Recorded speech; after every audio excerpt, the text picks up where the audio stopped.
It's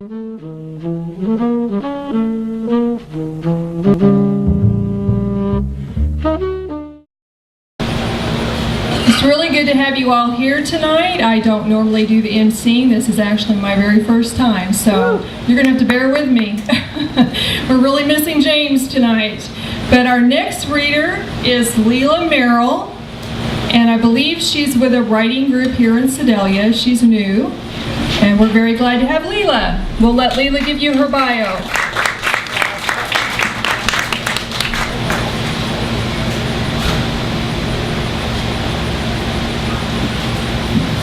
I'm a little short, so I'm going to lower this just a little bit. Can you hear me? Okay. My name is Lela Merrell. I live in Sedalia. I was born on a small farm in Benton County, Missouri in 1941. I've been a member of the Sedalia Senior Citizens Writing Club for several years. My goal is to finish a novel I began about 4 years ago and to also continue writing poetry. This poem was written as a class assignment for the State Fair Community Creative Writing class, October the 10th of 2007, with specific words required, such as an animated object talking, and incorporate that within the text. Any subject could be used. This particular incident is a true account of an accident that happened to me in my childhood. The name of the poem is The Butcher Knife. Crisp, cold fall, yellow-leafed like the perfect butchering weather. Back screened in tin roof porch.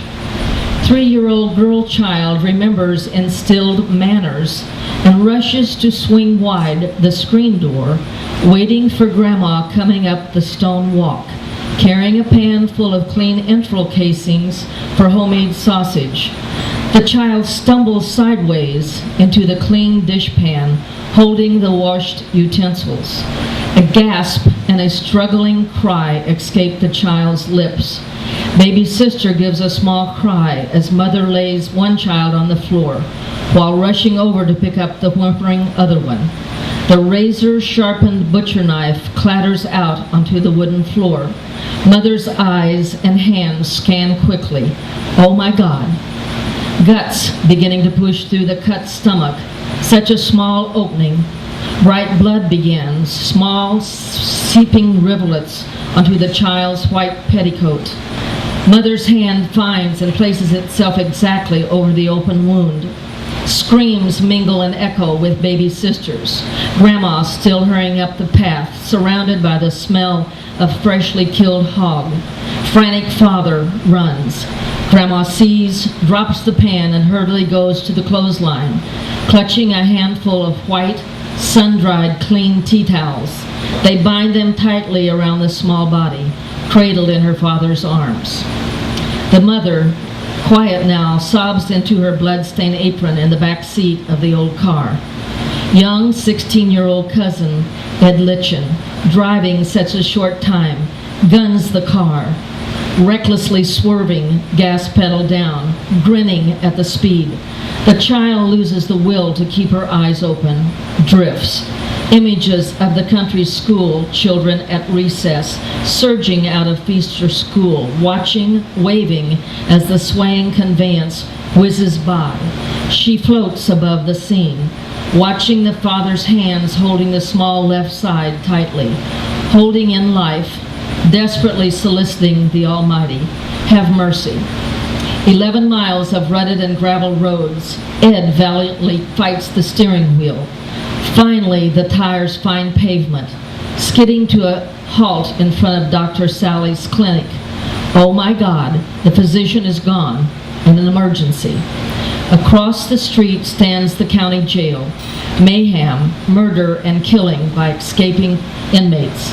Both the sheriff and his deputies dead and wounded bodies lies haphazardly on concrete blood-stained steps. Out of the crowd, the man is called to come see to the living. Probing, analyzing, snipping, cleaning, finally the stitching.